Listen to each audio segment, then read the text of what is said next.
आपने जो किताब को उन्वान रखा है बड़ा सजेस्टिव है, ख्वाब से रिश्ता। देखिए, ख्वाब तो एक ऐसा आप इस्तिआरा है, एक ऐसा मेटाफर है जिसको हर शायर इस्तेमाल करता है। तो ख्वाब को शहरयार साहब ने ख्वाब का ताल्लुक तख्लीक से है। आप उनसे पूछिए तो कि आज के अहद में सबसे बड़ा शायर कौन है, तो वो बहुत ही मैटर ऑफ फैक्टली कहते थे कि मुझसे बड़ा शायर कोई है नहीं। उसके अलावा लेकिन अपने बारे में बात नहीं करते थे। शहरयार साहब ये कभी आमतौर पर मुशायरों को जो शायरों का यही वतीरा होता है, शहरयार साहब अपनी शायरी बहुत हम लोग फरमाइश करते थे, कभी-कभी ज़रूर जब वो कहते थे तो जैसे आपको सुना है मुझे भी फ़ोन करके, लेकिन वो बहैसियत कभी अपने को इम्पोज़ नहीं करते थे, ना अपनी शायरी सुनाते थे। अब्बा से जब मेरे बातचीत होती थी तो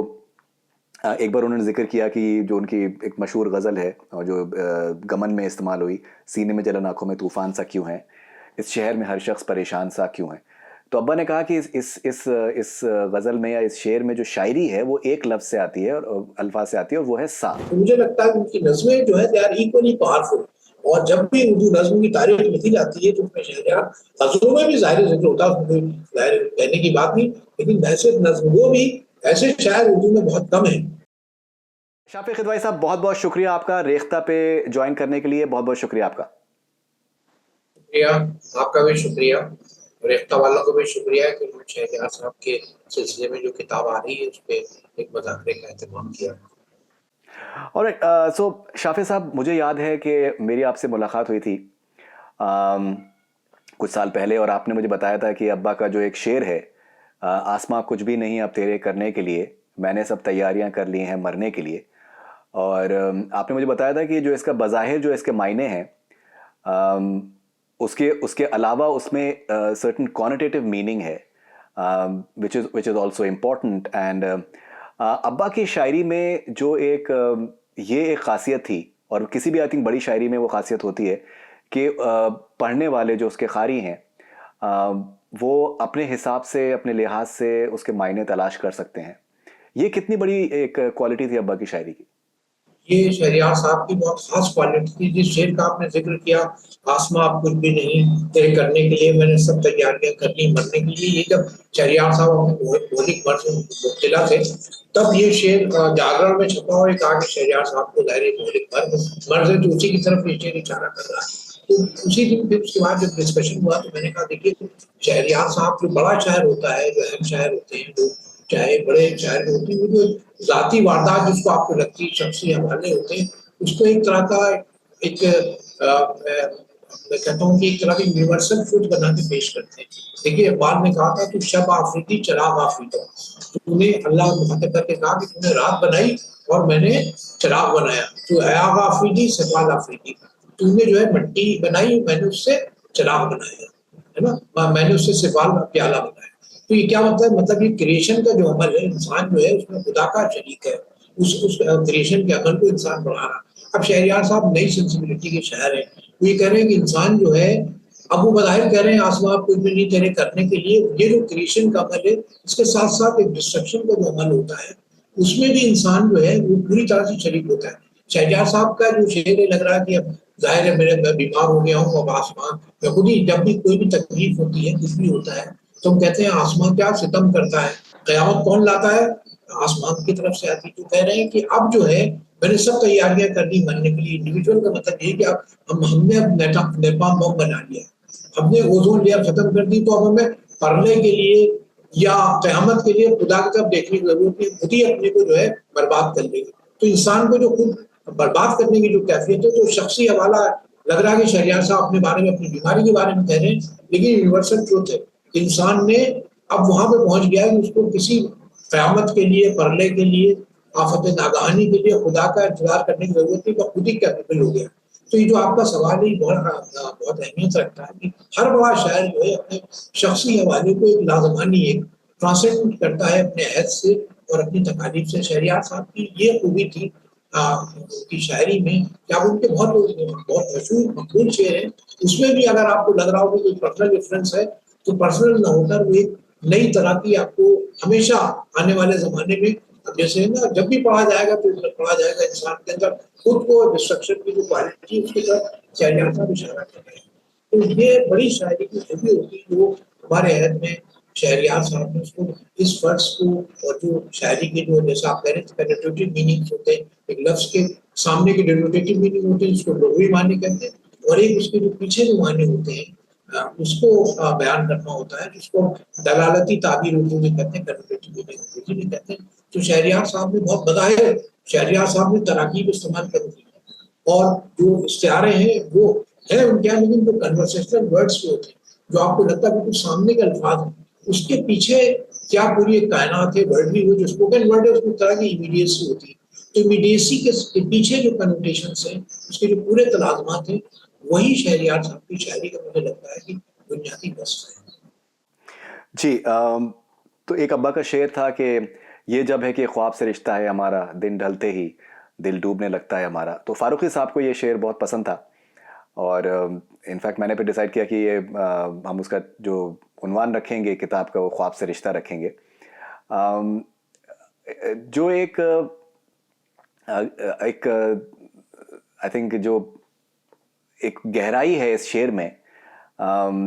वंस अगेन अगर हम बात करें कि इसमें भी कॉनिटेटिव मीनिंग जो है वो बज़ाहिर मायने के अलावा उसमें कॉनिटेटिव मीनिंग भी है।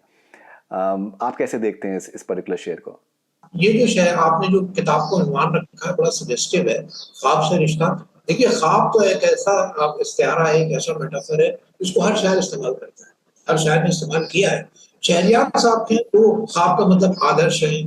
आइडियल है, या बहुत से जितने मीनिंग हो सकते हैं, यूटोपिया है कि आपका ख्वाब है। अब शहरयार साहब की जो शायरी मुझे लगता है, जिस किताब में इशारा शमसुररहमान फारूकी साहब ने किया, आप उस शेर को कह रहे हैं, मुझे लगता है ख्वाब के जितने कनोटेशंस होते हैं, एक डिस्टोपिया भी है, डिस्टोपियन वर्ड है, जितना आप इमेजिन करते हैं ये दुनिया उससे ज्यादा खराब है, इसको हम डिस्टोपिया कहते हैं, जिसको जॉर्ज ऑरवेल ने, बहुत से लोगों ने पूरे शहरयार साहब की जो शायरी मुझे लगता है, ख्वाब, देखिए ख्वाब क्या चीज है, ख्वाब इंसान हमेशा तन्हा दिखता है,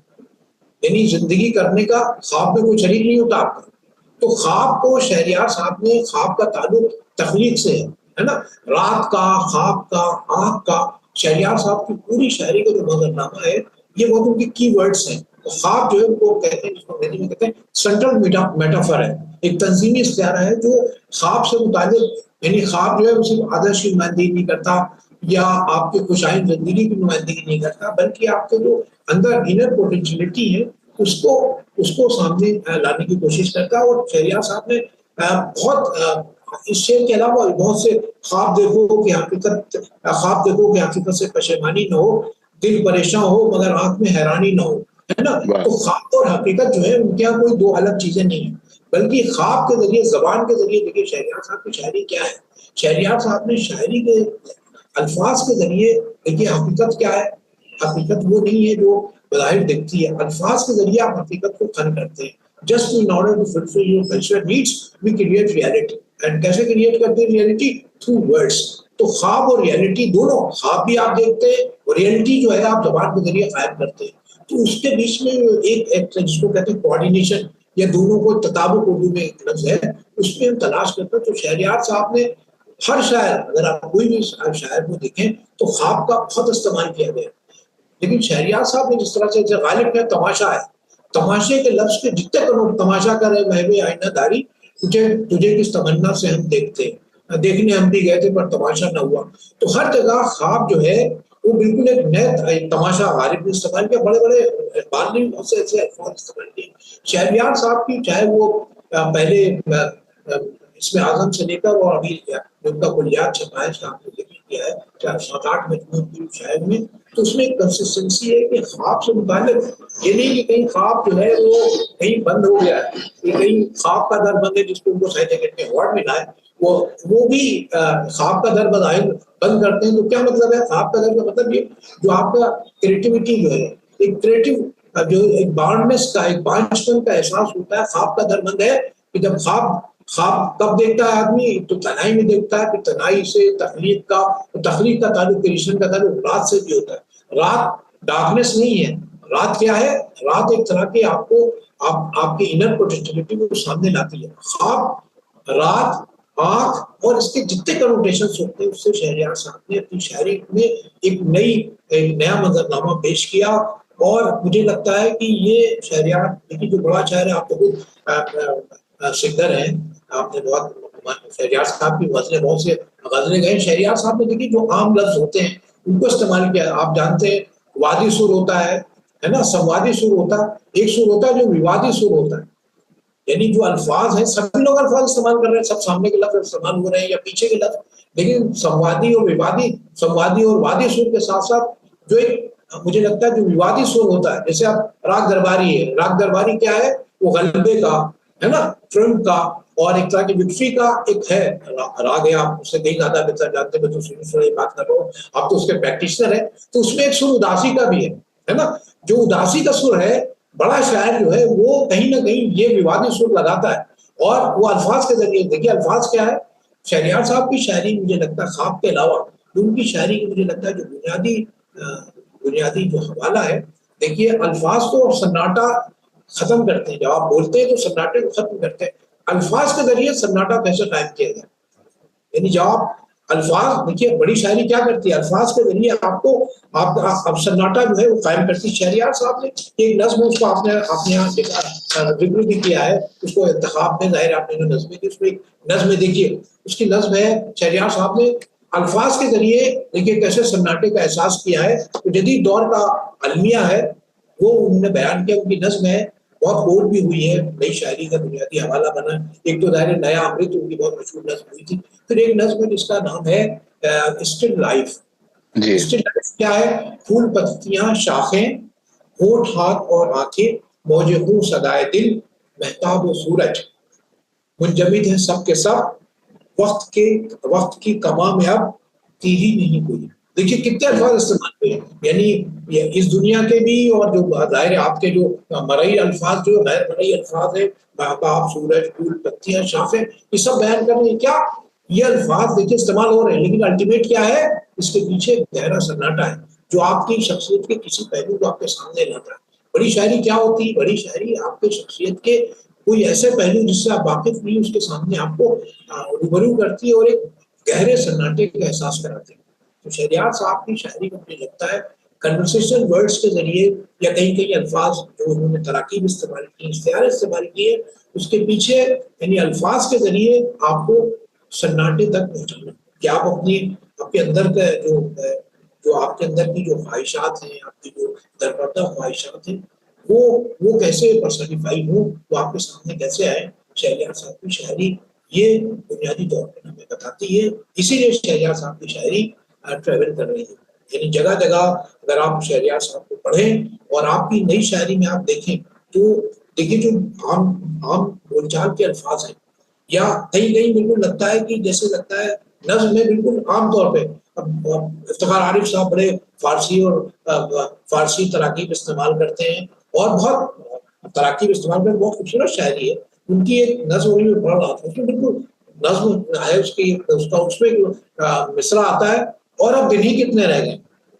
अब देखिए मुहर्रम अल्फाज है कहाँ, वो कह रहे हैं और अब दिन ही कितने रह गए, तो ये जो एक मुझे लगता है कि बात करते करते कन्वर्सेशन का अंदाज, या मुनीबुर रहमान साहब शहरियार साहब के बड़े बहुत अच्छे दोस्त थे, वलीगढ़ जब भी आते शहजाद साहब के तवज्जुह से मेरी मुलाकात हुई मुनीबुर रहमान साहब के, तो उनकी टीवी पे देखिए एक नज्म कही थी, उसका मुझे लगता है उसका एक शेर है, अब आज का कोई शायर उस तरह का मिसरा कह दे, बीबी के इंतकाल में उन्होंने कही है, देखिए अब बिल्कुल सामने का लफ्ज है, तो कैसे शायरी बनाई उन्होंने, ये चाबियों का गुच्छा जो मेज पर धरा है, ये चाबियों का गुच्छा जो मेज पर धरा, आप ये मिसरा देखिए, ये आज का कोई शायर कह सकता है, यानी जो जा चुका है आदमी उसकी याद क्या दिला रहा, चाबियों का गुच्छा और लफ्ज धरा, धरा तो जाहिर है मतलब बिल्कुल बोलचाल के अल्फाज है, तो शहरियार साहब ने ये जो हुनर था, मुझे लगता है ये अब आज के नए जो शायर है, जो अल्फाज को नए यानी जो कन्वर्सेशनल वर्ड्स हैं, या आप जिसको कह सकते हैं स्पोकन वर्ड की जो पोटेंशियलिटी है उसको कैसे इस्तेमाल किया जाए, शहरियार साहब की नज़में गज़लें और फिल्म के आपने जाए इसमें नगमे भी इस्तेमाल किए, उन सब भी इस्तेमाल होते हैं। जी जी, आपने एक अल्फाज का इस्तेमाल किया हैरान,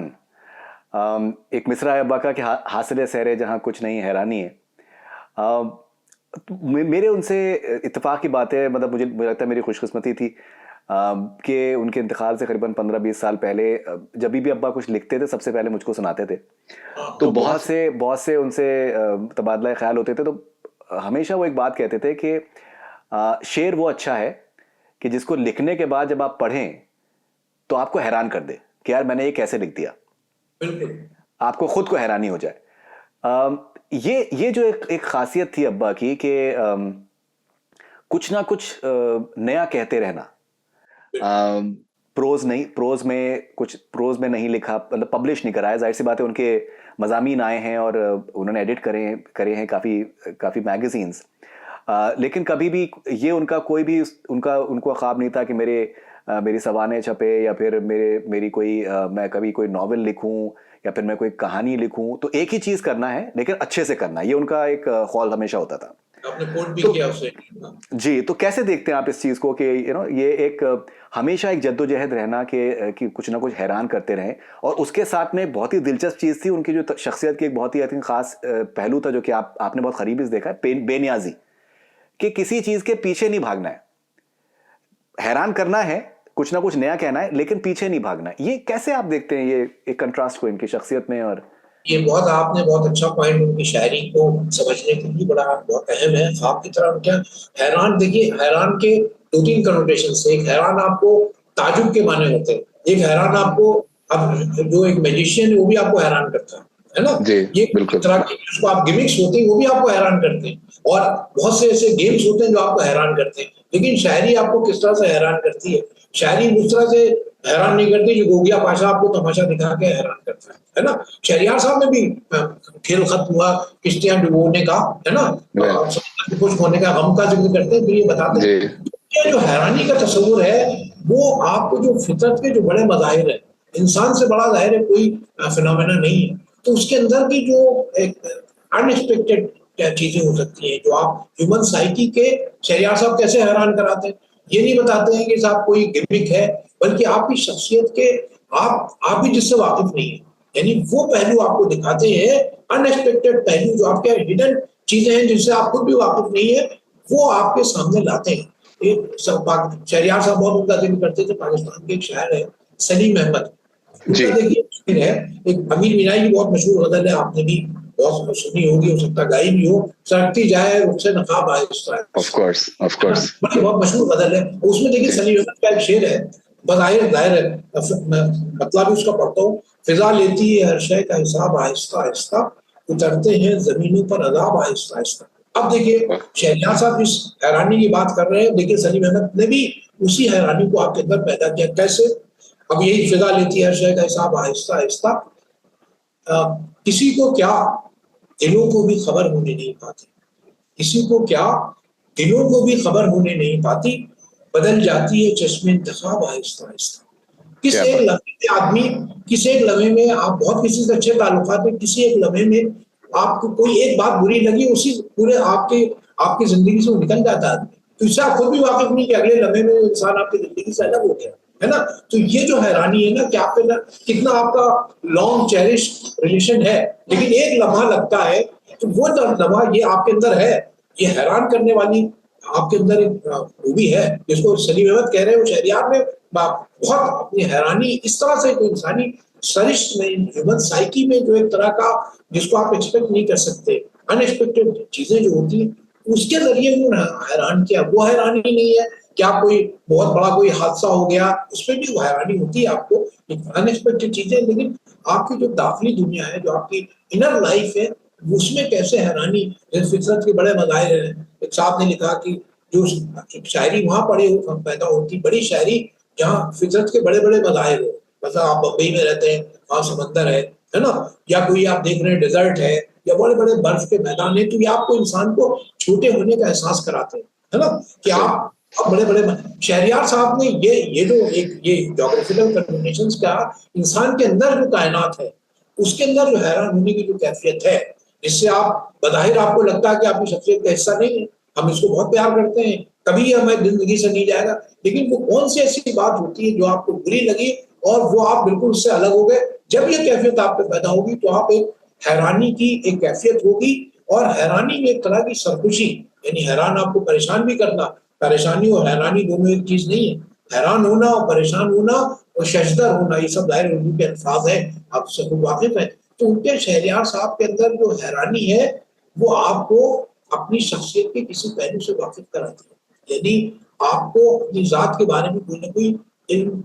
देती है, और आपको एक नई तरह से अपने को डिफाइन करना पड़ता है, या आपको अपने को एक्सप्लोर करने का एक जरिया होता है। शहरियार साहब के यहाँ हैरानी ये है, वो हैरानी नहीं है जो गिमिक्स के जरिए, या और अब जो शायर हैं बहुत से यानी ऐसी बात कहते हैं कि आपको लगता है कि आप 1 मिनट के लिए मतलब जैसे आप कोई मैच देख रहे हैं, उसमें भी हैरानी होती है कि आप एक 5-6 बालों में 6 छक्के मार दिए, तो उसमें भी आपको हैरानी होती है। लेकिन वो एक फिजिकल एक्टिविटी, ये इनर तौर पर आपको, दाखिली तौर पर, गहरे तौर पर आदमी को कैसे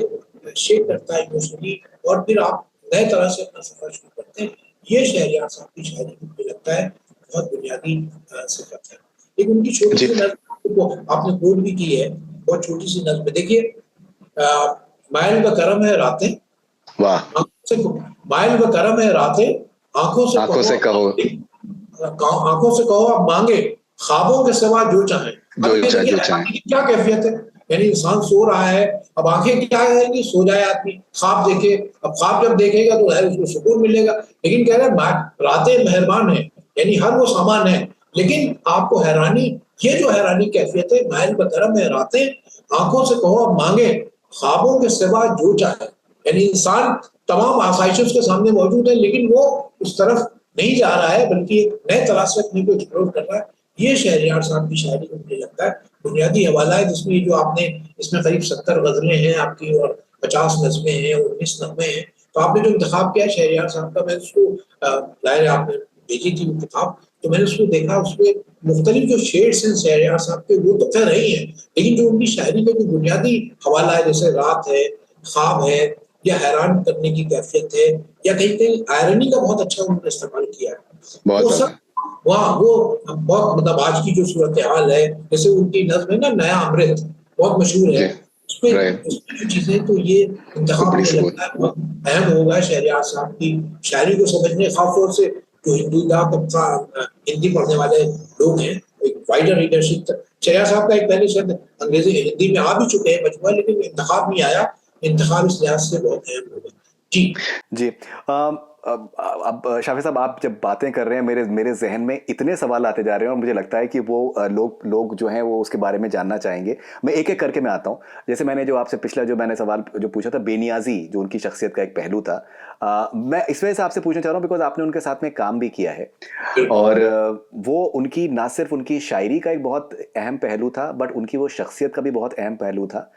कि जैसे जाकिर साहब का मैंने जिक्र किया है पेश लफ्ज़ में कि जो भी काम करो दिल लगा के करो, अपने आप से अच्छा होगा। सो जब अब्बा पब्लिक रिलेशंस ऑफिसर थे आपके साथ में एमयू के, और इतनी शिद्दत से उन्होंने काम किया था कि बस कैसे यूनिवर्सिटी का नाम चमकना चाहिए, उनको कोई इस चीज़ की उनको ख्वाहिश नहीं थी कि मुझे कोई पोस्ट मिल जाए या मैं कुछ और आगे बढ़ूं, या कुछ नहीं चाहिए था उनको यह था कि मुझे एक जिम्मेदारी दी गई है और मुझे इसमें रिजल्ट देना है। और मुझे याद है कि मुझसे उस दौर में अब्बा मुझसे कहते थे कि यार 6 महीने से मैंने कुछ भी नहीं लिखा है, बिकॉज मेरी सारी इमेजिनेशन जो है वो सिर्फ इसमें मैं इस्तेमाल कर रहा हूँ। आप कैसे देखते हैं ये उनके पहलू का कि बेनियाजी है, एम्बिशन भी है, एम्बिशन भी है, लेकिन बेनियाजी भी है। ये बहुत ही आई थिंक यूनिक कॉन्कॉक्शन है जो कि I think it's absolutely amazing. जी जी बिल्कुल, मुझे वो जमाना याद आ रहा है। महमूद रहमान साहब वाइस चांसलर थे, उससे पहले वाइस चांसलर थे, उन्होंने शहरयार साहब को जिम्मेदारी दी। पीआरओ तो वहाँ कोई और था, उसका मेंबर इंचार्ज होता है, जो दायरे ओवरऑल इंचार्ज होता है। पीआरओ तो दायरे की एक पोस्ट होती है, जो शहरयार साहब ने वो जिम्मेदारी कबूल की। तो मुझसे कहने लगे कि दायरे मुझसे बड़ी मोहब्बत करते थे, आप तो जानते हैं, बहुत बहुत बिल्कुल करते थे। तो उन्होंने मुझसे कहा कि आप मेरे साथ जो है वो दायरे हम लोग दोनों। तो शहरयार साहब उससे पहले दिल्ली यूनिवर्सिटी से मुताल्लिक खबरें जो बहुत कम छपती थी, छपती भी थी तो दायरा अनप्रेजेंट चीजें छपती थी। शहरयार साहब ने कहा कि जो अखबार तो कुछ ना कुछ लिखेंगे, तो हम लोगों को कहना ये है, उन सारे जितने उस जमाने में 3-4 लोग 5 लोग उसमें काम करते थे, उन सबसे कहा कि आप यूनिवर्सिटी की पॉजिटिव खबरें जो है हर डिपार्टमेंट में जाइए, जो रिसर्च हो रही है, जो इंडिविजुअल लोग मेहनत कर रहे हैं, बहुत से लोग हैं जो नहीं उनके सामने आते, तो हमें एक तरह की यूनिवर्सिटी की जो एक पब्लिक इमेज जो है, पब्लिक परसेप्शन को बेहतर बनाना। तो शहरयार साहब अपने बारे में कभी नहीं कहा, उनको बहुत से नाम मिलते थे, बहुत जगह जाते थे, उससे कहते थे हमने कहा खबर जाएगी, नहीं इसको कोई जरूरत नहीं। अगर कभी शक्ति नहीं थी तो हमने कहा सर वो उसकी कटिंग भिजवा दे रहे थे, कटिंग क्या करना, तो वही रखो। कभी कटिंग नहीं कहते थे। अगर शक्ति भी थी, खैर बहुत से मुशायरों में जाते थे। उसी जमाने में वो गए थे, वो पेरिस में जो जश्न इंडिया फेस्टिवल ऑफ इंडिया हुआ था उसमें गए थे, बहुत जगह जाते थे शहरयार साहब। तो उनके पीछे जो वाइस चांसलर का तो एक ताल्लुक था ही, वाइस चांसलर साहब जो भी होते थे उनकी तो चीजें जाती थी, लेकिन वो कहते थे कि यूनिवर्सिटी यूनिवर्सिटी की जो इमेज है, ये पहली बार शहरयार साहब से पहले ऐसा नहीं होता था कि यूनिवर्सिटी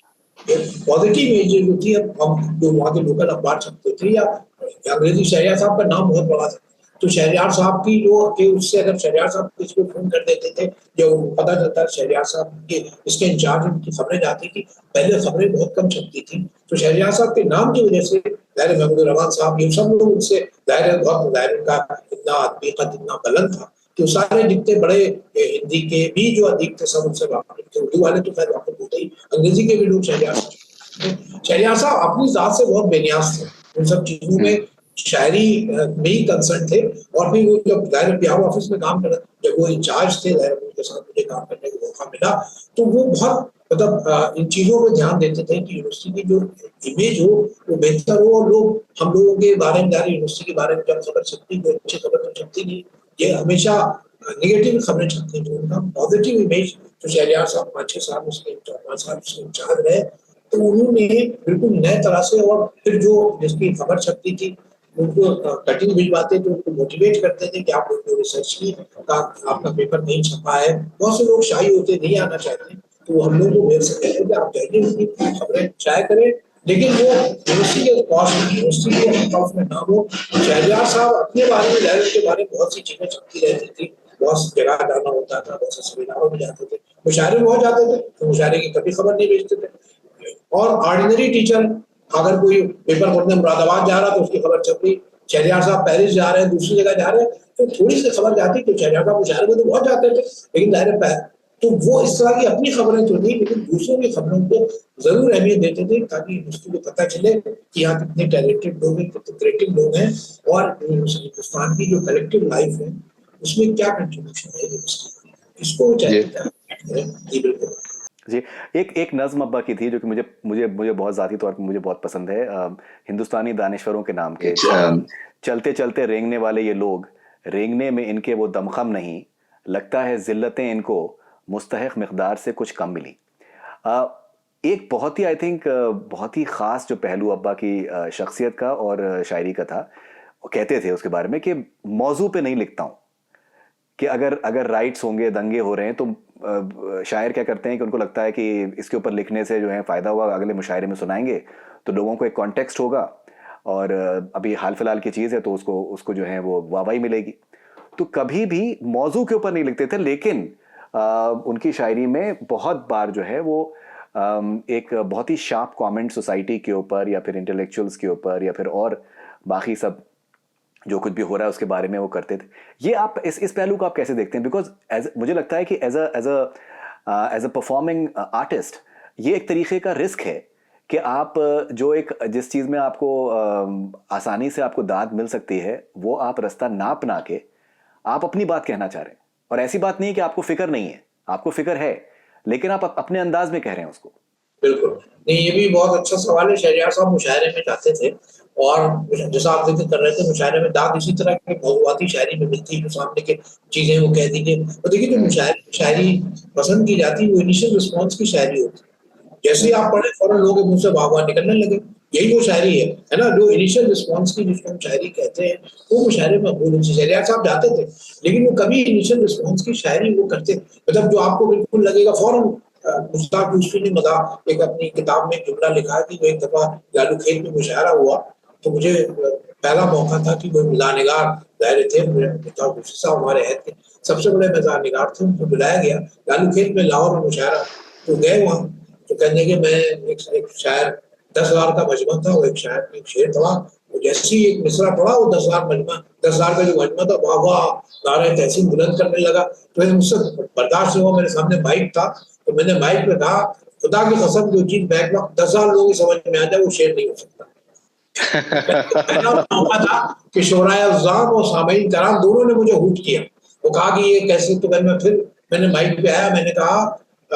जो चीज बैक वक्त 10,000 लोगों की समझ में आ जाए वो खुदा की कसम शेर हो सकता है और कुछ नहीं हो सकता। तो ये जो शहरयार साहब की आप बात कर रहे थे, शहरयार साहब ने कभी, जैसे मौज़ूआती शायरी है कि आप फतादात पे नज़्म पढ़ें या इस तरह की जो है गुर्बत पे, अनएम्प्लॉयमेंट पे, या मुसलमानों का शख़्स का जो मसला है, मुस्लिम पर्सनल के बारे में या फसादात के बारे में, उर्दू के मसले में, ये बहुत अहम मसाइल है, इसमें कोई, लेकिन आप उसको यानी आप एक जज्बाती आप उनकी मदारात कर रहे हैं, एक इमोशनल आप उनको सकर प्रोवाइड कर रहे हैं, है ना। और हमारे जो शायर हैं, वो ज्यादातर शायर जो मुशायरों में जाते हैं, वो तो आपके अंदर एक जिसको कहते हैं प्रोसिक्यूशन, आपके अंदर एक विक्टिमहुड का कॉम्प्लेक्स पैदा करते हैं, है ना। आपको लगता है विक्टिम में आपके साथ हर वक्त ज्यादती हो रही है ना, हर वक्त आप एक सेंस ऑफ विक्टिमहुड आपके अंदर पैदा हो गया, जैसे आप खुजलाने लगे, खुजलाते खुजलाते मजा आने लगता है, तो हमें लगता है वो अपनी महरूमी की दास्तान हर वक्त बयान करे, तो उससे मुतासिर हो गए। शहरियार साहब के जो कमिटमेंट है, सोशल कमिटमेंट जो है, वो बिल्कुल दूसरी दहज का है, बहुत स्ट्रॉन्ग सोशल कमिटमेंट है। ये आप नहीं कह सकते कि शहरियार साहब का एक समाजी बसीरत भी, या जो फर्का वाला फसादात का मैं हवाला देता हूँ, उसका कोई जिक्र नहीं शहरियार साहब का, वो लेकिन उसको आयरनिकल पैराए में बयान करते थे। ये नहीं कि फसाद हुआ और ये हो गया और आगो खून की नदियां बह गई और ये हो गया, जाहिर सब बहुत अहम चीजें। शहरियार साहब का देखिए उसमें क्या टेक है इसमें। एक शेर है, अलीगढ़ में बहुत दिन तक फसाद हुए थे, फसाद ना भी हो, कहीं भी शेर आप पढ़े तो उनका शेर है, आग के शोरों से सारा शहर रोशन हुआ, हो मुबारक आरज़ुए खारुखस पूरी हुई। देखिए यानी फसाद हुआ और आपने आतिशजनी की, आर्सन हुआ, तमाम आग के शोरों से सारा शहर रोशन हुआ, हो मुबारक यानी मुबारकबाद दे रहे हैं, हो मुबारक कि आरज़ुए खारुखस पूरी हुई, कि आप जो है हर चीज को रिड्यूस करना चाहते थे, हर चीज को तबाह करने, इंसान को जो तबाह करने का जज्बा है, वो देखिए आपके सामने आया। तो ये तर्ज है, मुबारक कह रहे, मुबारक नहीं उसकी उस पर लानत भेज रहे हैं, लेकिन क्या लफ्ज इस्तेमाल कर रहे हैं, ये देखिए, ये जो आयरनी है, ये जो आप जो बड़े शायर होते हैं, चाहे वो गालिब को देखें, मीर को देखें, या ये जो बड़े हमारे जो है बड़े शायर होते हैं, फैज के, अभी बहुत सी जो आयरनी की जो मुख्तलिफ सूरतें थी, शहरियार साहब ने जिस तरह की आयरनी इस्तेमाल की, आग के शोरों से देखिए, बज़ाहिर लगता है कि ये तारीफ कर रहे हैं, ये जाहिर है ये तंज है। तो यहाँ पे जो आप ये पढ़ेंगे और एक सामने का शेर पढ़ेंगे कि कितने लोग मर गए और क्या फसाद हुआ और तमाम लाशों को भी दफन करने का मौका नहीं मिला, ये भी बहुत अहम बात है। लेकिन ये कहें आग के शोरों से सारा शहर रोशन हुआ, तो मुबारक आरज़ुए खारुखस हुई हुई, इंसान को अंदर तक झिझोड़ दे। इंसान जो है हमेशा जो है वायलेंस, देखिए हम क्या कहते हैं, हम नॉन वायलेंट है ना, लेकिन इंसान जो है वायलेंट कोई, वायलेंस जो है इंसानी सरिश्त में है। शहरियार साहब उस पर तंज कर रहे हैं। हमारे हीरो कौन है, मजहबी या नेशन को या रिलीजन को छोड़ दीजिए, हमारे हीरो कौन है, what they did, they kill people, है ना, व्हाट दे डिड, उन्होंने लोगों को मारा ना। अब ये जो वायलेंस है, हम सब पूरी दुनिया में कहा था वायलेंस नहीं है, वायलेंस नहीं होना चाहिए, लेकिन आप देखें जब आपका चाहे अमेरिका हो, चाहे इंडिया हो, जो भी कंट्री है, वो जब आप सेलिब्रेट करते हैं इंडिपेंडेंस डे, या आपका जो नेशनल डे होगा, क्या दिखाते हैं, स्टेट के राइट को दिखाते हैं, टैंक है, तमाम चीजें आप दिखाते हैं, इसके पीछे क्या है, ये जो आपको अंदर तबाह करने की, इंसान को एक जिसको कहते हैं डोमेस्टिकेट करने की एक ख्वाहिश होती है, यानी वायलेंस के जरिए। तो ये नहीं, ये कोई इनह्यूमन चीज नहीं है, ये वायलेंस जो है, जो भी कहते रहो। तो शहरियार साहब ने जो इंसान की सरिश्त में दूसरे को तबाह करने का, जाहिर है दूसरों को, वो भी है कि हम आपको, जाहिर इंसान अपने साथ रहता है, म्यूचुअल रेस्पेक्ट भी है और आगे भी बढ़ाता है, लेकिन कहीं ना कहीं वो दूसरे को, इंसान जाहिर बहुत खुदगर्ज होता है। तो शहरियार साहब ने जो अशार कहे, जो नज़में लिखी, उनमें आयरनी की जो पोस्टरिंग है, आयरनिक पोस्टरिंग जिसको अंग्रेजी में कहते हैं, वो शहरियार साहब के जिस तरह से दिखती है, ये अब्दुल से आपको दिखेगी। हमारे हैत में अहम शायर थे, या मोहम्मद अली थे, कहीं कहीं आपको दिखती है, या निदा फाजली दायरे बॉम्बे के शायर थे। तो शहरियार साहब उसमें एक इंफरादियत रखते थे कि उन्होंने जो फसादात से मुताल्लिक ये सोशल कंसर्न है, जैसे अभी आपने जिस नज़्म का जिक्र किया हिंदुस्तानी दानिशवरों के नाम, कि उनको जिल्लत जो है वो जितनी मिलनी चाहिए उससे कम मिली, है ना। तो अब उसकी वजह से ये लोग क्या हो गए हैं, और ये तो एक जाहिर ये तंज है, ये जो तंज के हवाले से आपको तवज्जो उस तरफ ले जाना, ये शहरियार साहब अगर जो सामने के मौज़ूआत पर या जो टॉपिकल टॉपिक्स होते हैं, टॉपिकल थीम्स होते हैं, उस पर भी लिखते हैं, तो एक उसमें भी एक तरह के जिसको कहते हैं टाइमलेस, जो एफिमेरल चीजें हैं, जो बिल्कुल पेरिशेबल अकाउंट्स होते हैं, उसको भी एक इटर्नल ट्रूथ बना के पेश करते हैं थ्रू आयरनिक पोस्चरिंग। जी। आपने आपने शेर सुनाया जो राइट्स के ऊपर, तो एक और उनका शेर था कि हाकिम शहर तुम्हारे शहर में कुछ भी हुआ नहीं है क्या, कि हाँ तुमने चीखों को सचमुच सुना नहीं है क्या। तो आई थिंक वो भी ऐसा शेर है कि आप कभी किसी भी दौर में वो वो उसको रेलेवेंस उसका उसका अपने आप से रहेगा। ओके, सो शाफिज साहब, जैसे अब्बा से जब मेरे बातचीत होती थी तो एक बार उन्होंने जिक्र किया कि जो उनकी एक मशहूर गज़ल है और जो गमन में इस्तेमाल हुई, सीने में जलन आंखों में तूफान सा क्यों है, इस शहर में हर शख्स परेशान सा क्यों है। तो अब्बा ने कहा कि इस गज़ल में या इस शेर में जो शायरी है वो एक लफ्ज़ से आती है और अल्फाज से आती है, और वो है सा। सीने में जलन आंखों में तूफान सा क्यों है। अगर मैं उसको कर दूं कि सीने में जलन आंखों में तूफान क्यों है, तो फिर वो एक डेफिनेटनेस उसमें आ जाएगी, और डेफिनेट जो है वो फिर आर्टिस्ट को खुदा बना देती है। आर्टिस्ट जो है वो खुदा नहीं है, और वो ज़रूरी है कि वो एक जो एम्बिग्विटी है, जो इबाम है, वो शायरी को बड़ा बनाती है। आपकी नज़र में इबाम का क्या क्या क्या अहमियत है अब्बा की शायरी में? नहीं और शायरी जी बिल्कुल, बहुत शायरी जिसको आप एम्बिग्विटी कहते हैं, एम्बिग्विटी की भी बहुत जाहिर बहुत इसमें शहरयार साहब की शायरी सजेस्टिव बहुत है। यानी वो बात कहते भी, देखिए जो शेर आपने पढ़ा, सा भी इसमें शहरयार साहब ने दायरे कहा, सा है परेशान सा क्यों है। अगर वो कहते थे परेशान है तो जाहिर डेफिनेट हो जाता, लेकिन उसमें क्वेश्चनिंग देखिए, एक तो सा है, यानी उन्होंने जिसको कहते हैं तशबीह इस्तेमाल की है ना, कि ऐसा है या नहीं है। उसके बाद उन्होंने एक दो लफ्ज इस्तेमाल किया, क्यों है, यानी क्वेश्चनिंग भी है, और एक दूसरा लफ्ज सा है। तो इसके जरिए अब इस सीने में जलन आंख में तूफान सा क्यों है, ना कहते तूफान है हर एक के है, तो डेफिनेट हो जाता। तो शहरयार साहब ने हर जगह कहीं कहीं क्वेश्चनिंग के जरिए, कहीं जैसे क्यों है, इस्तिफसार है, सवाल कर रहे हैं, और सा भी है और सवाल भी है। तो इसके जरिए शहरयार साहब की बहुत सी नज़में, तमाम उनकी जो गजलें हैं, नज़में हैं, उसमें उन्होंने सवाल और कभी डेफिनेट बात नहीं कही है। कि उनका बहुत मशहूर शेर है, ऐसे हिज्र के मौसम कब कब कब आते हैं तेरे अलावा याद हमें सब आते हैं। अब देखिए कोई कोई कमजोर शायर होता, कच्चा शायर होता, तो क्या कहता, ऐसे हिज्र के मौसम कम कम आते हैं, है ना, कम कम आते में भी क्या होता, ऐसे हिज्र में, ऐसे हिज्र के मौसम कब कब आते हैं, तेरे अलावा हमें याद सब आते हैं, याद हमें सब आते हैं। तो देखिए अब कब कब इन्होंने इस्तेमाल किया। अगर वो कम कम कह देते, ऐसे हिज्र के मौसम कम कम आते हैं, ये भी बात हो जाती, लेकिन कब कब इन्होंने इसको जो एक क्वालिटी थी उसको उन्होंने टाइम से जोड़ा, है ना। टाइम सीक्वेंस जो है कब कब आते हैं, ये अनसर्टेन है, यानी है ना। कम कम तो आप डेफिनेट हो जाते हैं, जहां आप कम कम कहेंगे आप डेफिनेट होगा कि आपको लगा ये कम कम है। अब कब कब है, you are not sure about it. जो आप बात कर रहे थे ना, एक तरह की एम्बिग्विटी या सजेस्टिवनेस है, कब कब और कम कम दोनों अल्फाज सामने के थे। कच्चा शायर होता, शायर होता, पुख्ता शायर न होता, इसका तकनीकी शऊर इतना बालिदा न होता, तो हमेशा कम कम कहता, कम कम का सामने का लफ्ज है, तो कब कब का उसको टाइम से जोड़ दिया। टाइम जो है स्पेसिफाई नहीं। शहरयार साहब ने ये भी बहुत बड़ा उनकी शायरी में एक हुनर है कि टाइम जो है वो उनके कभी, यानी जो हम कहते हैं ना, ये एक प्रेजेंट होता है, पास्ट होता है, और एक फ्यूचर होता है। जो बड़ी शायरी होती है शहरयार साहब में, एक इटर्नल प्रेजेंस है, एक इटर्नल प्रेजेंट टेंस है, जिसको हम कहते हैं आने वाहिद, मोमेंट ऑफ इपिफेनी है, यानी एक शोला मुस्तजिल है, एक लम्हा है जिसको फ्रीज कर लेते, वो कभी पीछे की तरफ नहीं जाते। तो ये जो इपिफेनी है, ये शायरी की बहुत बुनियादी सिफत है। शहरयार साहब के जो एम्बिग्विटी की आप बात कर रहे थे, या सजेस्टिवनेस भी थी, वो इसी वजह से पैदा होती थी कि टाइम सीक्वेंस को भी अपसेट करते थे, यानी वो माजी हाल मुस्तकबिल उनको खत्म करके, और एक आप एम्बिग्विटी की बहुत सी उनके मिसालें आपके सामने आती। जैसे अभी आपने एक गजल गाई थी पहले, नहाई रोज ओस में रात, बूंद बूंद उतरी हमारे घरों में रात। अब देखिए जब बूंद बूंद घरों में रात उतरना, रात का क्या, फिर और पहले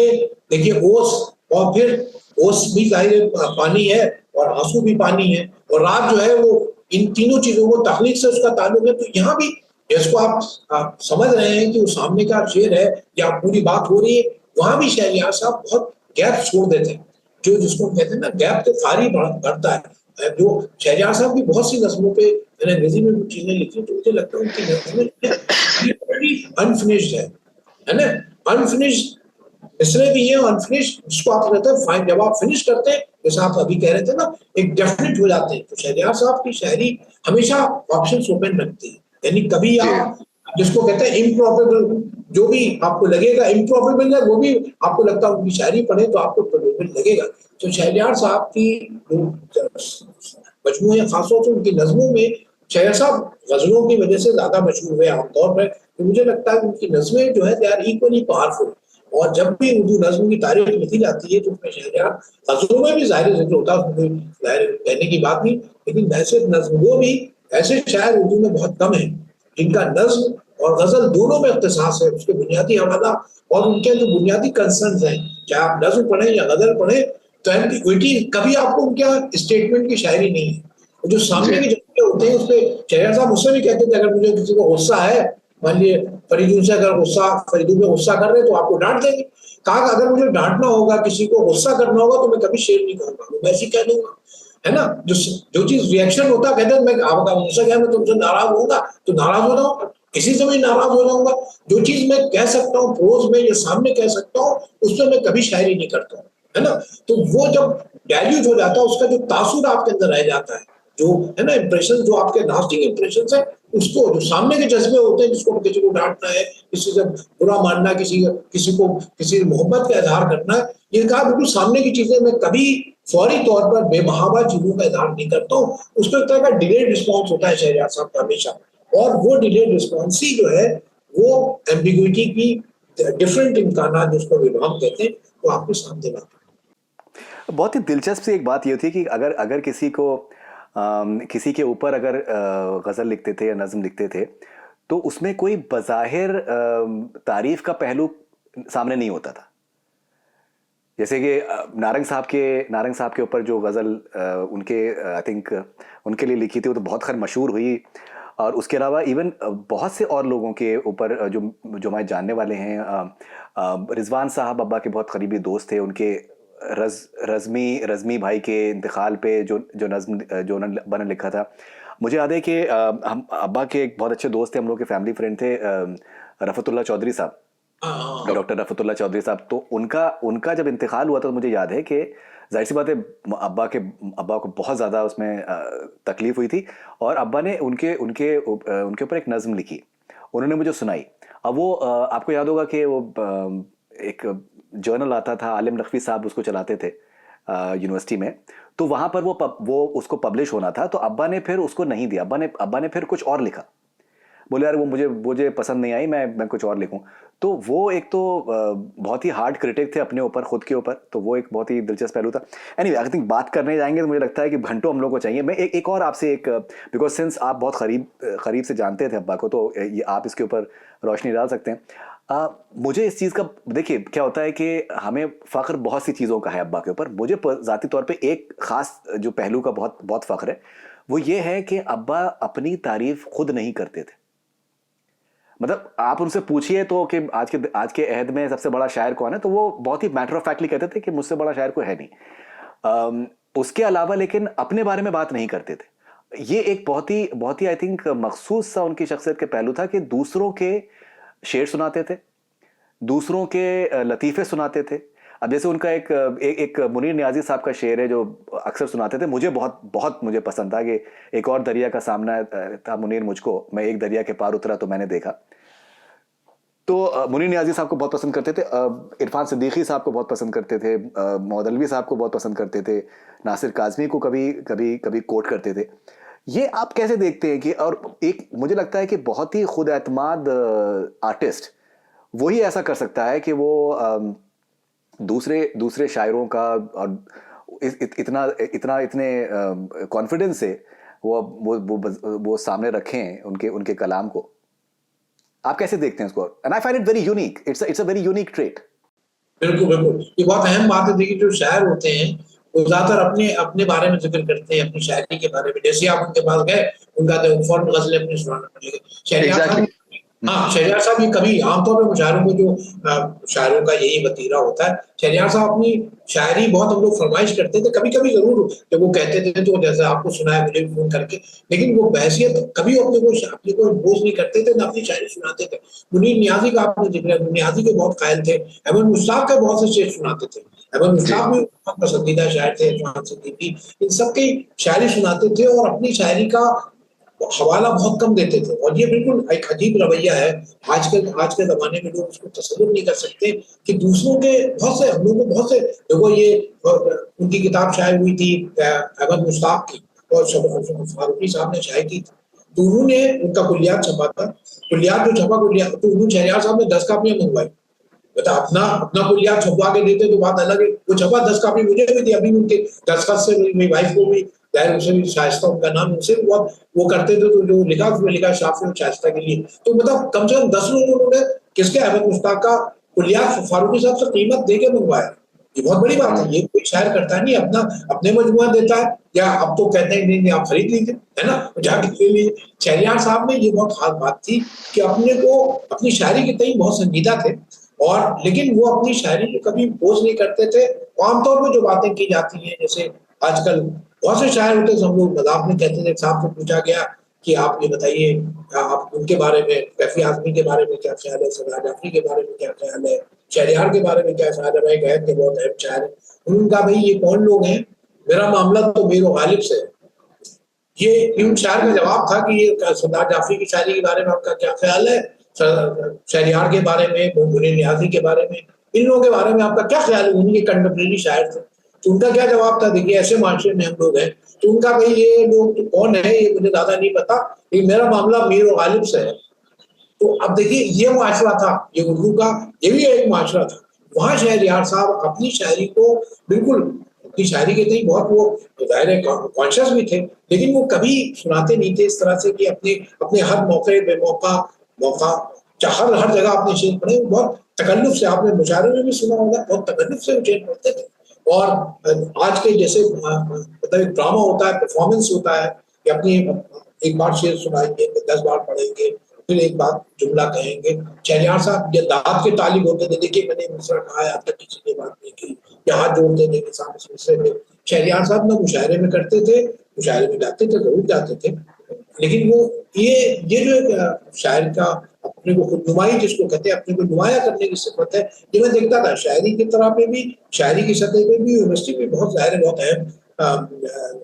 जगहों पे भी रहे, और जाहिर उनकी जो अदबी खत था, हर आदमी उनसे मिलना चाहता था, हर आदमी उनको हर जगह बुलाता था, हर जगह जाता, लेकिन वो कभी अपने को बहुत नुमाया नहीं करते थे, हमेशा बहुत डाउन टू अर्थ आदमी थे। ये मुझे लगता बहुत कम होता है, जो भी शायर बड़ा हो जाता है या बड़ा होता है, वो हमेशा दूसरों को एक नजरे कम से देखता है। शहरयार साहब का ये पहलू बिल्कुल नहीं था, बिल्कुल नए नए लड़के मैं देखता था, नए नए तालिब इल्म आते थे, उनसे भी बराबरी की सतह पे बात करते थे। और तो हाँ, ये शहरयार साहब ने अपने को मतलब खुदनुमाई नहीं की, ना अपनी तशहीर की, अपने वही जैसे आपने शुरू में देखा ना, वो एक बेनियाजी उनके यहाँ एक बड़ा तख्लीकात होता है, वो एक बेनियाज होता है चीजों से। और शहरयार साहब की यही खूबी थी जो मुझे लगता है कि यहाँ हिंदुस्तान में, पाकिस्तान में जहाँ जहाँ उर्दू बोली वो पढ़ी जाती, शहरयार साहब की शायरी जैसे जैसे वक्त गुजरता जाता है, मुझे लगता है शहरयार साहब की शायरी वैसी ट्रेवल करेगी जैसे आज आप देखते हैं फैज है, फराक है, इस तरह की शहरयार साहब की शायरी में वो पोटेंशियल है, जो मजमुआ शायर हो रहा है। इससे और जाहिर है हिंदी की जो बड़ा प्लेटफॉर्म है, उसमें शहरयार साहब की शायरी फिर से शहरयार को पढ़ने का मतलब ये कि आपकी शख्सियत के बहुत से ऐसे पहलू जो हैं वो आपके सामने आएंगे, और आपके अपने दर्द जो है आपने पढ़ा होगा, नॉवलिस्ट था, वेटिंग फॉर गोडो में एक कैरेक्टर है, वो ये कहता है हाँ हाँ जी, उसमें हाँ वो कहता है कि सब वेटिंग फॉर, वो एक जगह लास्ट में डायलॉग बोलता है कि दुनिया में आंसुओं की तादाद मुकर्रर है, जो एक आदमी कहीं रो रहा होता है, कहीं दूसरी जगह हंस भी रहा होता है। क्या बात जो होती है, अच्छा एक आदमी रो रहा होता है या कहीं हंस रहा होता है और आंसू हो। अब शहरयार साहब की शायरी अगर आप पढ़े तो आपको जो गहरी इंसानी दर्दमंदी है, तो मैं उसी डायलॉग की तरफ आता हूँ, तो आपको लगता है कि शहरयार साहब किस तरफ है, जो इंसानी दर्दमंदी के शायर है, आपको लगता है कि दुनिया में बहने वाला हर आंसू जो है खुद आपकी अपनी आंख का है। ये शहरयार साहब की शायरी गहरी दर्दमंदी पैदा करती है। ये नहीं कि आंसू तो है ही आंसू है, हंस रहा होता रो रहा होता, लेकिन आपको जो एक तरह का सेंस ऑफ आइडेंटिफिकेशन है, जो ह्यूमन सफरिंग है, वो शहरयार साहब की शायरी पढ़ के ऐसा लगता है कि दुनिया में जो भी आजूदा है, जो भी तकलीफ में है, जो भी दुख उठा रहा है, जो सफर कर रहा है, वो आप ही है, वो कोई दूसरा नहीं है, वो आपकी दास्तान है, और हर आंसू जो है खुद आपकी अपनी आंख का है। क्या बात है। तो शाफी साहब, मुझे अंदाज़ा है कि आपके और मसरूफियत है। मेरे जहन में 2 आखिरी सवाल आपके लिए हैं। एक तो जैसे आपने जो शुरू में आपने जिक्र किया कि 10,000 लोग एक साथ जो हैं वो अगर तारीफ कर रहे हैं तो शेर उनके समझ में नहीं आ सकता 10,000 लोगों के। तो ये एक बहुत ही मुझे लगता है कि बहुत ही दिलचस्प एक पहलू था अब्बा के शायरी का, स्पेशली मुशायरों में। यूट्यूब पे अवेलेबल है, लोग देख सकते हैं कि जब अब्बा शेर पढ़ते थे तो पिन ड्रॉप साइलेंस होता था। बिल्कुल। बाकी बाकी बाकी शेरों में लोग जो हैं लिबर्टी लेके वाह वाह वाह वाह, थोड़ा सा एक मतलब फ्रिवलस सा अंदाज हो सकता था, लेकिन अब्बा के मामले में देयर पिन ड्रॉप साइलेंस। शेर पढ़ा तारीफ हुई, शेर पढ़ा तारीफ हुई, लेकिन बीच में जो है एकदम पिन ड्रॉप साइलेंस होता था। मैं उसी मुतालिक मैं आपसे एक बात शेयर करना चाहता था। अब्बा ने एक बार मुझे बताया, पंजाब में अब्बा को बहुत बुलाते थे। वहाँ पर ख़ासतौर पे ऐसी महफिलें होती थी कि 5-6 शायर होते थे और बहुत ही चुनिंदा ऑडियंस होती थी। तो एक बार जब अब्बा गए वहाँ पंजाब में, जलंधर में या फिर भटिंडा में, कहीं पर किसी एक जगह पे, तो जब मुशायरा ख़त्म हो गया तो एक साहब आए अब्बा के पास और उन्होंने कहा कि मैंने आपके पहले भी मुशायरे में मैंने आपको पढ़ा है और सुना है मैंने आपको, और हम लोग जब मुशायरों में आते हैं तो हम जब शायर पढ़ रहे होते हैं तो हम लिखते हैं, और जो ऐसे शायर होते हैं जिनको मुशायरे में बड़ी वाहवाही मिलती है, लेकिन हम जब घर पे जाके उनके शेरों को पढ़ते हैं तो हमें वो घास फूस लगते हैं। लेकिन जब हम आपके कलाम को पढ़ते हैं तो हमको खरा सोना वो दिखाई देते हैं, और उसमें जो बात है वो शायद उस वक्त उसके जो, जैसे हम वंस अगेन अगर कॉनोटेटिव मीनिंग की बात करें तो उसके जो परतें हैं मायनों की, वो जब हमें समझ में आती हैं, जब हम घर पे जाके उसको पढ़ते हैं तो हमें एहसास होता है कि कितनी बड़ी शायरी थी। तो ये एक बहुत ही मुझे लगता है कि दिलचस्प सा पहलू है कि मुशायरों को लूटना नहीं था, लेकिन फिर भी वो एक जो कैफियत है वो छोड़ के आए। बिल्कुल, ये बिल्कुल बहुत जाहिर है। शहरयार साहब की शायरी के सिलसिले में आपने जो वाकया बयान किया, शहरयार साहब ने खुद कहा, मैंने भी उस सब मुशायरों में शहरयार साहब को देखा, तो जिस तरह से लोग उनकी शायरी को सुनते थे, ये मुझे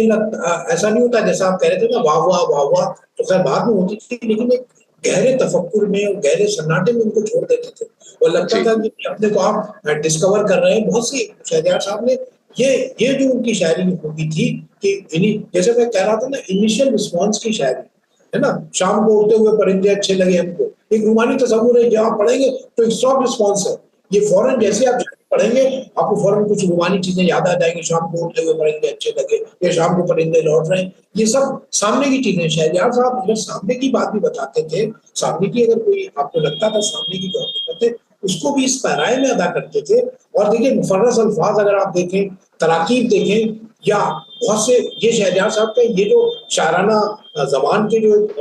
आमतौर पे जो हरबे होते हैं वो शहरयार साहब के कम से कम होंगे, उसके बावजूद आपको बहुत दूर तक एंगेज करते हैं, बहुत दूर तक आपको अपने साथ ले जाते हैं। शहरयार साहब ने हर जगह, अब उनकी शायरी मुशायरे में जो दायरे जिस तरह की शायरी पढ़ी जाती है वो बिल्कुल अलग मौजूद होती है। शहरयार आपको बिल्कुल सही है कि जब आप मुशायरे में जाएंगे उस वक्त सुनने में बहुत अच्छा लगता है, साउंड्स वेल, कि आप बहुत से लोग खुश हो रहे हैं, आपके अंदर के जो जज्बात हैं वो एक जज्बाती मदारात होती, इमोशनल आप उनको मदारात उनकी कर रहे हैं, लेकिन उसके बाद जब वो सोचने की बात क्या कही तो लगेगा कोई बात नहीं कही गई, तो सुनने में बहुत अच्छा लगता है। जैसे आप जो मुकर्रिर होता है, खिताबत बहुत आपको धोखा देती है ना, एक ही फूल का मजमून होता है तो 100 रंग से बांधते हैं। शायरी की एक सूरत एक जमाने में ये होती थी, एक फूल का मजमून है तो 100 रंग से बांधो। शहरयार साहब एक फूल का मजमून एक ही रंग से बांधते थे, लेकिन वो रंग ऐसा होता था जो कभी मान नहीं होता था, वो रंग जो है हमेशा चमकता रहता था। और जब आप तन्हाई में गौर से उसको पढ़ेंगे तब फौरी तौर पर तो एक चीज आपके सामने आएगी, लेकिन जब आप उसको गौर करेंगे और अपने को अंदर से टटोलेंगे तब वो अपने अंदर आपको लगेगा कि ये रंग वो रंग ऐसा है कि जिसमें ऐसा चुनरी का रंग है जिसमें आप भी भीग गए। तो ये शहरयार साहब ने, चाहे मुशायरे की चाहे उनकी आपने गजल सुनी हो या यूट्यूब पे सुने या उनका मजमूए कलाम भी मौजूद है, उनमें पढ़े, चाहे ख्वाब का दर बंद है या पहले पढ़े इसमें आदत उनमें पढ़े या हिजर के मौसम, जो भी मजमूए उनके शायर हुए उसमें ये स्पोकन वर्ड और रिटन वर्ड, शहरयार साहब की शायरी जो रिटन वर्ड की शायरी है उसमें भी स्पोकन वर्ड का जो एक इनर पोटेंशियलिटी होती है, जो स्पॉन्टेनिटी होती है, उसको उर्दू में कहते हैं गुफ्तगू की सी बर्जस्तगी, स्पीच एक्ट की भी एक पोएट्री होती है, आप दायरे को वाकिफ हो, स्पीच एक्ट की पोएट्री और रिटन पोएट्री और उर्दू शायरी की जो नज़ीर अकबर आबादी की रवायत जिसको कहते हैं, और मीर की शायरी में शम्स रहमान ने जिसको शोर अंगेजी कहा है, उसको एक मुज्तमा करके नई तरह की शायरी आपके सामने 21वीं सदी में शहरयार साहब की शायरी या जदीदियत के और पोस्ट मॉडर्निज्म का जिक्र भी नारायण साहब के हवाले से हुआ, तो ये उनकी शायरी की बुनियादी सिफत थी। जी, एक मैं और किस्सा मैं बयान करना चाहूँगा आपके सामने। जब ज्ञानपीठ अवार्ड अब्बा को मिला दिल्ली में, सो गुलजार साहब ने एक इंतखाब किया था, और तो गुलजार साहब जब जब जब जब बात कर रहे थे, जब जब बोल रहे थे, तो उन्होंने कहा कि शहरयार साहब की गज़लों में हर जो शेर होता है वो ऐसा लगता है कि एक अलग नज़्म है। लेकिन ये है कि शहरयार साहब जब अपनी अपनी गज़लों को, अपने कलाम को पढ़ते हैं, तो ऐसा लगता है कि किसी और का कलाम पढ़ रहे हैं। तो तो अब्बा का क्या था, अब्बा एकदम फौरन जवाब नहीं देते थे। जब मौका मिलता था तो फिर सेंस ऑफ ह्यूमर, आपको पता ही है, सेंस ऑफ ह्यूमर बहुत बहुत कमाल का सेंस ऑफ ह्यूमर था। तो अब्बा जब आए बोलने के लिए, तो अब्बा ने कहा कि गुलजार साहब ने कहा कि शहरयार साहब ऐसे अपने कलाम को पढ़ते हैं जैसे किसी और का पढ़ रहे हो। तो फैज़ साहब से हसन कमाल ने कहा कि फैज़ साहब आप पढ़ते तो बहुत अच्छा है, लेकिन आप लिखते तो बहुत अच्छा है, लेकिन आपके पढ़ने के अंदाज में वो बात नहीं। तो फैज़ साहब ने कहा कि लिखें भी हम, पढ़ें भी हम, सब कुछ हम ही करें, कुछ तुम भी तो करो। अच्छा तो लिखो मैं, अच्छा पढ़ूं भी मैं। तो मतलब जैसे बेनियाजी की हम लोग शुरू से बात कर रहे हैं कि वो कोई उनको वो नहीं था कि तरन्नुम में गाना चाहिए या फिर एक मुशायरा लूटने के लिए एक सर्टेन लय होना चाहिए। वो अपनी बात कह के वो चुपके से वो अपना बैठ जाते थे। एक आखिर में मैं आपसे एक बात मैं पूछना चाहता था शाफी साहब, जैसे अब्बा के बहुत से शेर हैं, जैसे एक तो खैर फिल्मों में मशहूर हुए, सीने में जलन आंखों में तूफान सा क्यों है, इस शहर में हर शख्स परेशान सा क्यों है, या फिर दिल चीज़ क्या है आप मेरी जान लीजिए, बस एक बार मेरा कहा मान लीजिए, या फिर जैसे जुस्तुजू जिसकी थी उसको तो ना पाया हमने, इस बहाने मगर देख ली दुनिया हमने। मेरे बहुत से दोस्त जो हैं वो इस शेर को कोट करते हैं कि भाई हमारा जब दिल टूटा था तो ये हमें शेर बहुत काम आया था, हमें समझने। अच्छा, अब ये फिल्मों के अलावा बहुत से अब्बा के और भी शेर हैं कि दैट आईनों को तोड़कर पछताओगे, हर तरफ अपने को बिखरा पाओगे, जो जहाँ है कदम जमाए रहे, न जाने कब ये ज़मीं चलने लगे। तो या फिर ये एक शेर जो कि बहुत ही कमाल का है कि इब्तिदा जो भी हो अंजाम है हर एक का ये, इब्तिदा जो भी हो अंजाम है हर एक का ये, जिंदा रहने की हवस और जुनू दुनिया का। तो ये ऐसी चीज़ है कि आई थिंक हर कोई उससे रिलेट कर सकता है। ये जो कोटेबिलिटी है अब्बा की शायरी में, क्या आपको लगता है कि वो और आगे जाएगी उनके कलाम का, जो आई थिंक बिकॉज ये सब जैसे आप आईनों को तोड़कर पछताओगे, हर तरफ अपने को बिखरा पाओगे, ये इस तरीके का शेर है कि आदमी लाजवाब हो जाए सुनते ही, और इस तरीके के सैकड़ों शेर हैं उनके। जी, ये जो आप जाहिर है बात कह रहे थे, ये शायरी की एक खूबी होती है जिसको हम कह सकते हैं कि आपके जो कलेक्टिव मेमोरी है, इंडिविजुअल मेमोरी, उसका हिस्सा आपके हाफजे का या याददाश्त का हिस्सा बन जाए। तो ये वो सामने जो तजुर्बात ऐसे होते हैं, जो इंसानी तजुर्बात होते हैं, जो हम आप सब उससे रूबरू होते हैं, हमारे सबके सामने गुजरते हैं। तो शहरयार साहब ने देखिए, एक तो ये था जो सामने तजुर्बा गुजरा उसको बयान कर देते हैं। शहरयार साहब ने इसको भी, जो आपको लगता है खामोतुल वुरूद तजुर्बात कहते हैं, और तजुर्बा जिससे हर आदमी तकरीबन गुजरता है, उन तजुर्बात की भी एक तरह का, एक जिसको उर्दू में लफ्ज़ कहते हैं तंज़ीह की है, यानी एक फौरी तौर पर उसका इज़हार कर देते हैं, उसको थोड़ा रुक के और उसके थोड़े और से डायमेंशन देख के शहरयार साहब ने अपनी शायरी में उसको इस्तेमाल किया। तो जो पोर्टेबिलिटी की जहाँ तक ताल्लुक है, ज़रबुल अमसाल बन जाना, हर एक की ज़बान पे आना, ज़वाज़त होना, ज़वाज़त क्या है हम लोग कहते हैं, उसको ज़वाज़त होते हैं। तो शहरयार साहब के बहुत से अशार हैं, हर जो है वो दुनिया में, अब देखिए कहते हैं लोग कि दुनिया की सिफत क्या है, बड़ा शायर जो होता है वो जो कॉमन सेंस की चीजें, यानी क्या कहते हैं इस वक्त दुनिया जो है, दुनिया में क्या चीज है, दुनिया में तवाज़ुन है, यानी बैलेंस है। हर चीज आप मैचिंग देखते हैं, मैचिंग क्या बैलेंस है, यानी अब सफेद है एक दरवाजा सामने, जो दरवाजा पीछे, आप जो कपड़े पहने उसमें सेंस ऑफ मैचिंग है, तो ये एक तवाज़ुन है ना, ये तवाज़ुन दुनिया इस पर कायम है। शहरयार साहब की जो शायरी मुझे लगता है, और जो पोर्टेबल जो पोएट्स होते हैं, तो ये जो सामने का जो तजुर्बा, उसको भी शहरयार साहब इसको सबवर्ट करते हैं, यानी उसके पीछे जो एक आपको जो चीज लग रही है बिल्कुल सच है, वो बिल्कुल सच नहीं है। उसके पीछे एक और हकीकत है, बहुत मशहूर शेर है उनका, अब जिधर भी देखिए लगता है कि दुनिया में कहीं कुछ ज्यादा है, कहीं कुछ कम है। प्रोपोर्शन, जिसको आप कह सकते हैं दुनिया जो प्रोपोर्शन पे है, प्रोपोर्शन तनासुब पे नहीं है। यानी आप दुनिया में देखें, ये भी आपको तजुर्बा है, आप कहते हैं नहीं नहीं साहब, ये देखिए सामने एक तजुर्बा ये कि सेंस ऑफ प्रोपोर्शन है, जिससे आदमी ने जुर्म किया उसी हिसाब से उसको सजा मिलेगी। काफका कहता है उसको कोई जुर्म, उसका जुर्म साबित ही नहीं हो, उसको सजा मिल गई, है ना। तो इस चाहे वो सजा हो, जजा हो, या पूरी कायनात का तब काहे पे निसार है तनासुब पे, सेंस ऑफ प्रोपोर्शन पे, है ना, बैलेंस पे। शहरयार साहब इसी को चैलेंज करते हैं, वो चैलेंज करके आपकी मेमोरी का हिस्सा बनाते हैं। क्या कहते हैं, जब जिधर भी देखिए लगता है कि दुनिया में कहीं कुछ ज्यादा है, कहीं कुछ कम है ना। तो ये कहीं कुछ और कहीं कम, ये भी आपका तजुर्बा है, लेकिन इसकी तरफ आपकी तवज्जो नहीं जाती। शहरयार साहब आपके तजुर्बे की वो पहलू जो आपके सामने है, लेकिन आप उसका इजहार नहीं करते, उनकी तरफ भी देखते हैं। देखिए ये शेर उनका बहुत मशहूर है, बहुत मकबूल है। ये क्या है, ये आपका जो आम तजुर्बा है इससे अलग हट के बताता है। यानी सेंस ऑफ प्रोपोर्शन दुनिया इस पर कायम नहीं है, ये भी शहरयार बता रहे हैं। ये भी सच है, ये भी सच है कि तवाज़ुन है। तो शहरयार साहब जैसे आप कह रहे थे एम्बिग्विटी है, यानी दोनों चीजें आपको बता रहे हैं, जो आप समझ रहे हैं कि तवाज़ुन है भी और तवाज़ुन नहीं भी है, ये भी दुनिया में उसमें मौजूद है। शहरयार साहब की जो शायरी है, जो आप जिसका जिक्र कर रहे थे, बहुत से अशार ऐसे हैं जो आपको लगता है कि आपकी जिंदगी का हिस्सा है, आपकी जिंदगी का जो तजुर्बा है उसका भी हिस्सा है, और आपकी जिंदगी का जिसको आप लगता है कि तजुर्बा आपको उस तरह का तजुर्बा नहीं हुआ है, वो भी आपके सामने लाते हैं। इसी वजह से मुझे लगता है ये शहरयार साहब की जो पोर्टेबल, जैसे जैसे लोग, जाहिर अभी हिंदी में आया मजमूआ, इससे पहले उर्दू में जाहिर की चीजें मौजूद हैं, तो जैसे जैसे लोग पढ़ते जाते हैं तो शहरयार साहब की पोर्टेबिलिटी जो है वो बढ़ती रहेगी, और हमेशा हर नया जो जमाना आएगा वो अपने तौर पर डिस्कवर करेगा और समझेगा कि हमने दुनिया जो है वो खत्म करने का, जैसे आपने है ना आसमां कुछ भी नहीं करने के लिए, तो ये शेर जब भी रहेगा हमेशा जिंदा रहेगा, या कहीं कुछ चीज ज्यादा है, कहीं कुछ चीज कम है। इसनो के शेर के जो तजुर्बे हैं वो हमेशा शहरयार साहब को जिंदगी में, हमारी जिंदगी में हमेशा रेलिवेंट और मेमोरेबल बनाए रखे। बिल्कुल, जिंदगी जैसी तबख्खुती नहीं कुछ कम है, हर घड़ी होता है एहसास कहीं कुछ कम है।